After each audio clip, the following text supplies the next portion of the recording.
Assalamualaikum warahmatullahi wabarakatuh. Kita lanjutkan untuk materi pada malam hari ini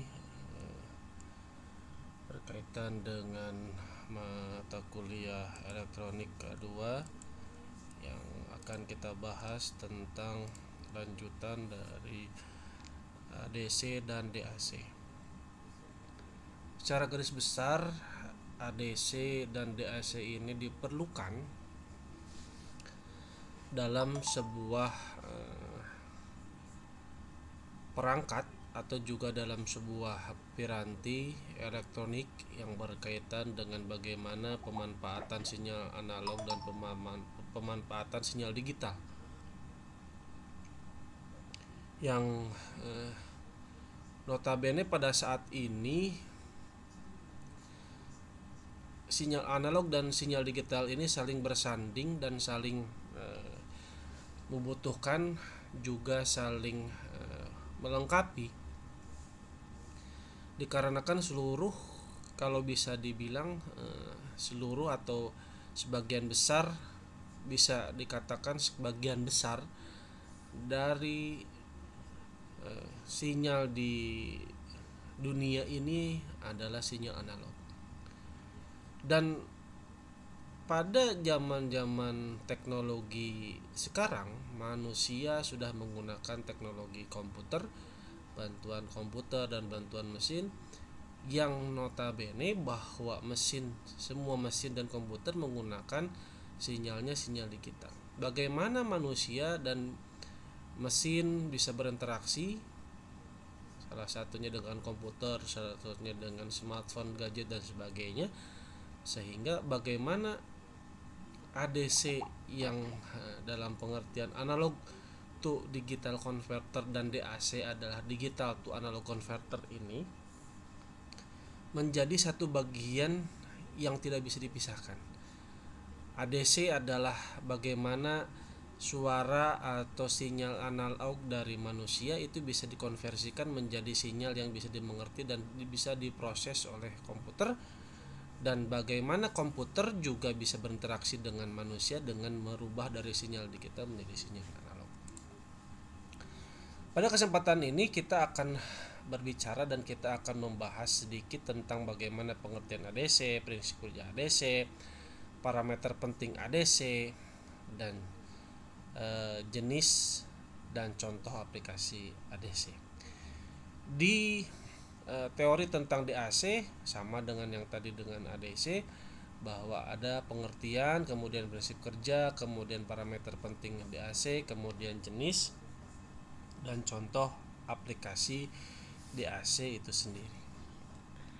Tadi sekilas pengertian ADC sudah saya sampaikan bahwa ADC adalah analog to digital converter, di mana ADC ini adalah perangkat elektronik yang berfungsi untuk mengubah sinyal analog menjadi sinyal digital. Proses ini dilakukan agar data tersebut dapat diproses oleh sistem digital seperti microcontroller, komputer, dan mesin-mesin yang digunakan pada saat ini. Fungsi ADC yang sebagai utama adalah memetakan sinyal kontinu atau analog menjadi sinyal digital agar bisa diproses dan digunakan oleh komputer untuk mempermudah pengolahan data pada perangkat elektronik. ADC juga sering digunakan dalam sistem yang membutuhkan pengukuran fisik seperti suhu, tekanan, cahaya, di mana ADC ini adalah mengubah analog menjadi data digital untuk diterjemahkan oleh sistem komputer atau perangkat lainnya. Kemudian kita lanjut dengan prinsip kerja ADC. Ada 3 proses pentingnya yang harus dilakukan atau yang perlu dilakukan dalam prinsip kerja sebuah ADC, di mana yang pertama ada proses sampling, di mana sampling ini adalah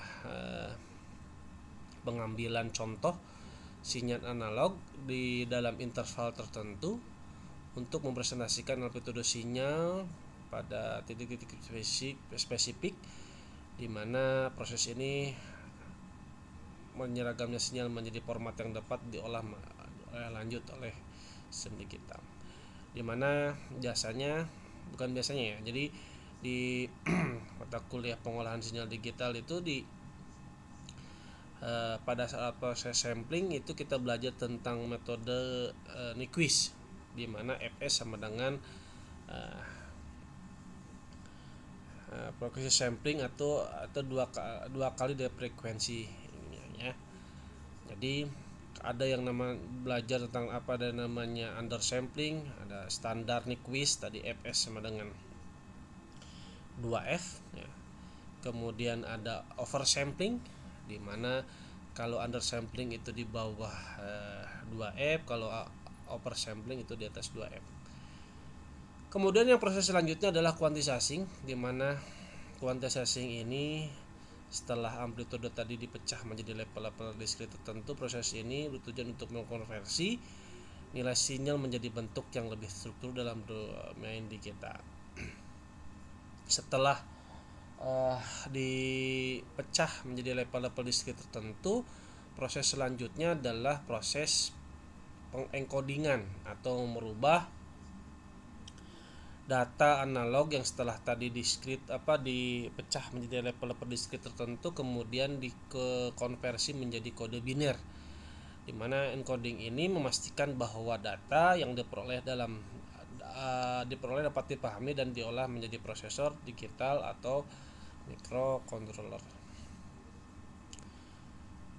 Selanjutnya kita akan coba memahami tentang beberapa parameter penting yang ada di ADC. Yang pertama yang penting sebenarnya, bagaimana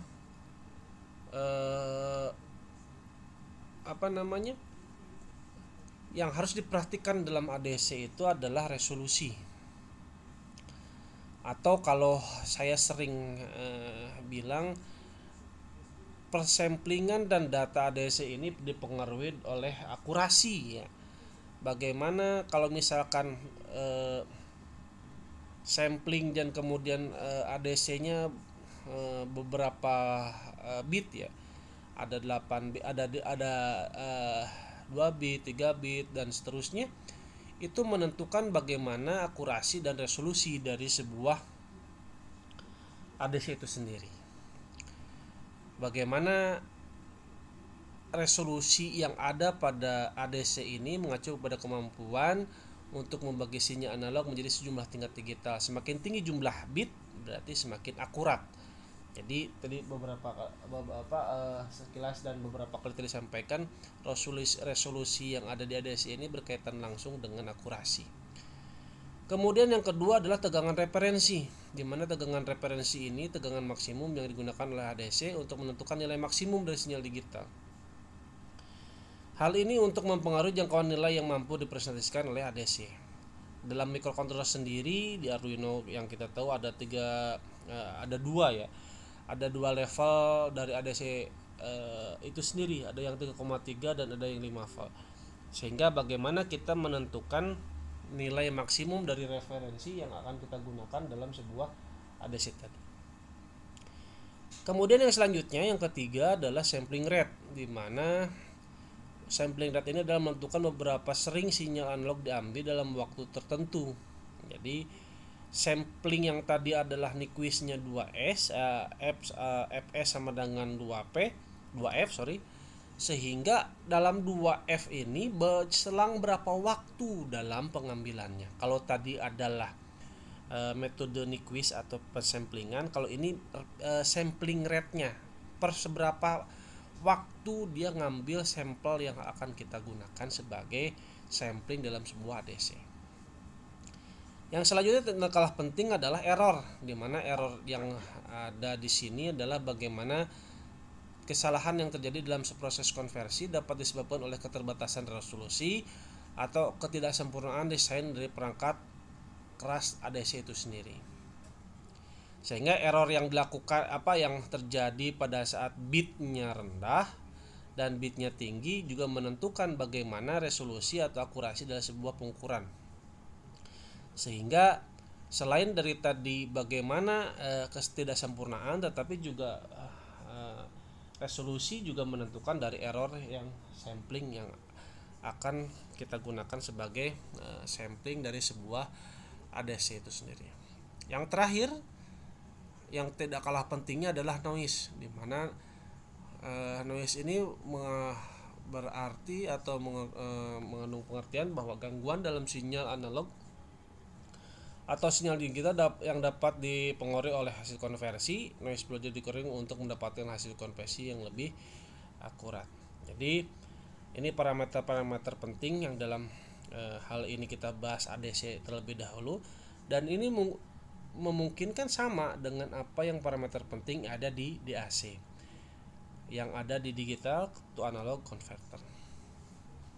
Ini adalah jenis-jenis dari ADC itu sendiri. Yang pertama ADC flash, ada jenis ADC yang tercepat yang bekerja dengan menggunakan banyak komparator, di mana komparator itu sendiri menggunakan op-amp ya, yang pernah kita pelajari di materi-materi selanjutnya, materi-materi sebelumnya. Kemudian yang selanjutnya adalah keuntungan dari ADC flash adalah kecepatan konversi yang sangat cepat, tetapi membutuhkan banyak komponen sehingga memerlukan daya yang lebih besar dan memakan ruang pusing yang lebih banyak. Kemudian sistem ini ideal untuk aplikasi di mana kecepatan lebih penting dibandingkan dengan efisiensi daya atau kompleksitas buah rangkaian.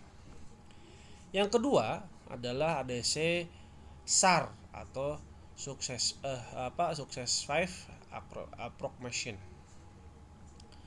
di mana ADC SAR ini bekerja berdasarkan pendekatan bertahap dengan membandingkan input analog terhadap nilai-nilai referensi menjadi memperoleh hasil digital. Metode ini menghasilkan yang output presisi. Keunggulan ADC SAR juga di mana efisiensi daya yang tinggi dan ukuran ADC yang compact dibanding dengan yang tadi yang membutuhkan ADC flash itu membutuhkan daya yang besar karena banyak komponen dan memakan ruang yang banyak. Kalau yang SAR ini adalah compact, namun kecepatan konversinya lebih lambat dibandingkan dengan ADC flash. Jadi ada yang kelemahan, ada yang kelebihan, di mana ADC flash konversinya sangat cepat tetapi membutuhkan daya dan ruang yang cukup besar, sedangkan ADC SAR itu membutuhkan daya yang kecil, kemudian ruangan yang tidak terlalu besar, sedangkan kelemahannya kecepatan konversinya relatif lambat dibandingkan ADC flash. Yang selanjutnya adalah sigma delta. Jenis ADC sigma delta ini menggunakan modulasi densitas, pulsa dan filter untuk menghasilkan konversi sinyal yang sangat akurat. Jenis ini sering digunakan untuk aplikasi audio atau sensor dengan kebutuhan akurasi tinggi. Ada kelemahan dan kelebihannya. Kelemahannya adalah ADC sigma delta adalah latensi yang lebih tinggi karena proses konversi memerlukan waktu tambahan. Jadi kalau tadi dibandingkan dengan kecepatan konversi, ini juga sama. Konversi sigma delta ini membutuhkan waktu yang relatif cukup lama dibanding dengan ADC flash. Tapi kelebihannya ADC ini sangat efektif dalam mereduksi noise karena dia ada filternya, sehingga mampu menghasilkan keakuratan tinggi meskipun data berasal dari lingkungan yang sangat berisik. Jadi ini biasanya digunakan untuk audio ya, bagaimana mengkompresi dan menghilangkan noise yang tidak diperlukan dalam sebuah sistem audio. Yang selanjutnya adalah ADC dual slope ya, di mana ADC dual slope ini secara umum digunakan dalam aplikasi pengukuran seperti pada multimeter karena ketahanan terhadap noise-nya cukup tinggi. Tadi ada kelemahannya. Sebuah kecepatan konversi relatif lambat, ADC ini menawarkan akurasi tinggi dengan penggunaan komponen yang lebih sederhana. Jadi gabungan antara ADC flash dengan ADC SAR tadi, bagaimana yang konversi lambat tetapi SAR komponennya sederhana dan sebagainya. Ini gabungannya sehingga kalau misalkan kita bisa pilih ADC dual slope ini sebagai solusi dari flash dan SAR. Ini beberapa contoh aplikasi ADC di mana tadi juga sudah sampaikan bagaimana ADC digunakan untuk pembacaan suhu sensor cahaya, kemudian sistem akuisisi data. Contoh aplikasi ADC sendiri dalam sebuah sistem microcontroller, ADC memungkinkan microcontroller mencari sinyal analog dari berbagai sensor serta gerakan atau tekanan yang digunakan untuk mengendalikan proses otomatis pada sistem berbasis IoT atau robotika. Setelah tadi beberapa materi tidak sampaikan tentang ADC, ini adalah pengertian tentang DAC ya. Kita lanjut dengan DAC, di mana DAC adalah singkatan dari digital to analog converter. Kalau kebalikannya ya, ini kebalikannya tadi, kalau tadi yang berubah dari analog menjadi digital, kalau ini yang berubah digital menjadi analog. Di mana DAC ini merubah data dalam format digital menjadi data analog seperti tegangan, arus, sehingga dapat digunakan oleh perangkat analog seperti amplifier atau motor. Ini pengertiannya. Konversi dari digital ke analog dilakukan secara proporsional, di mana nilai digital input menentukan biasanya sinyal analog yang dihasilkan. DAC merupakan elemen penting dalam sistem elektronik modern, terutama untuk aplikasi yang melibatkan kombinasi perangkat digital dan analog. Dalam implementasinya, DAC juga digunakan untuk aplikasi real time, di mana sinyal analog terus-menerus diperlukan dalam sistem kendali otomatis pengolahan sinyal suara. Kemudian dengan kemampuan kompresi yang presisi, DAC memungkinkan integrasi sistem digital dengan perangkat analog secara efisien, menjaga kualitas sinyal analog yang dihasilkan. Ini ada prinsip kerja DAC, di mana kalau tadi proses dari sebuah ADC itu adalah ada sampling, quantizing, dan coding. Ini DAC adalah konversi data biner. Kemudian yang kedua, yang selanjutnya adalah proses literasi nilai. Kemudian yang ketiga metode sirkuit, yang ketiga pentingnya akurasi, di mana konversi data biner ini terminyakan menjadi tegangan atau arus analog yang memproseskan nilai di input digital. Kemudian proses linearisasi nilai adalah output sinyal analog dihasilkan secara proporsional berdasarkan input digital. Kemudian ada metode sirkuit yang DAC menggunakan teknik seperti resistor berbobot biner atau R-2R leader yang menghasilkan sinyal analog. Parameternya, yang pertama ada resolusi juga sama, yang kedua adalah akurasi. Meskipun tadi saya bilang resolusi dan akurasi itu sering berkaitan, kemudian ada linearity, kemudian ada salting time. Di mana salting time ini adalah waktu yang dibutuhkan oleh output DAC untuk mencapai nilai stabil setelah perubahan pada input. Waktu ini penting dalam aplikasi yang membutuhkan kecepatan dan akurasi yang tinggi.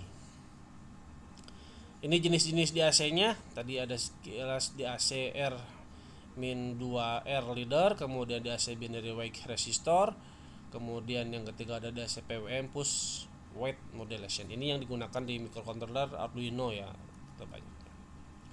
Contoh aplikasi DAC, audio dan sound system. Kemudian ada pengaturan kecepatan motor yang tadi menggunakan PWM. Kemudian ada generator sinyal listrik, bagaimana kita membuat suatu generator atau penghasil sinyal. Kemudian yang selanjutnya adalah sistem kendali industri, di mana di PLC, kemudian di SCADA dan sebagainya menggunakan sistem kendali industri menggunakan DAC itu sendiri. Mungkin itu saja yang bisa saya sampaikan pada pertemuan kali ini. Mudah-mudahan apa yang saya sampaikan ada manfaatnya. Mohon maaf bila ada banyak kekurangan. Terima kasih atas perhatiannya. Assalamualaikum warahmatullahi wabarakatuh.